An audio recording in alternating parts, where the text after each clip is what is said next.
தமிழர்களே. அது என்னென்னா இன்னும் 50 நாள் 60 நாள் அந்த சம்திங் தான் இருக்குது எலெக்ஷனுக்கு 2026 எலெக்ஷனுக்கு.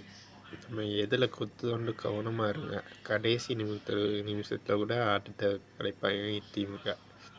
திருட்டு திமுக அந்த நேர்மையாக இருந்த நம்ம காமராஜர் தாத்தாவை தோற்கடித்தார்கள், கேவலப்படுத்தினார்கள். அதை மறந்து விடக்கூடாது. என்னென்ன இன்னும் கொஞ்ச நாள் இருந்தால் சோலைவனமாக இருக்குது நம்ம தமிழ்நாட்டை பாலைவனமாக கூட ஆக்கிடுவாங்க. அதனால் கவனமாக இருக்கணும்.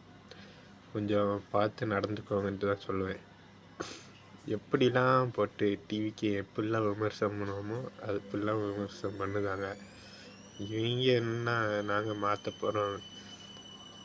டிஎம்கே விட நம்ம எதிரி தான். ஆனால் நம்ம துரோகி நாம் தமிழர் சீமான் தான். தமிழின துரோகின்ட்டே சொல்லுவாங்க. நாங்கள் சொல்ல தமிழின தோழர்கள் தான் சொல்லிகிட்டு இருக்காங்க. தமிழினத்தின் துரோகி அவன். அதனால் அவன்கிட்ட மாட்டிக்கிட்டு அப்பாவி விவசாயிகள் நிறைய பேர் இருக்காங்க. அப்பாவி சின்ன பசங்க, படித்த பசங்க இருக்காங்க. அதனால் கொஞ்சம் பார்த்து குத்த வேண்டிய இடத்த கரெக்டாக பார்த்து குத்துங்க தமிழர்களே. இதில் தான் நம்ம தமிழ்நாட்டோட மாற்றம் இருக்குது.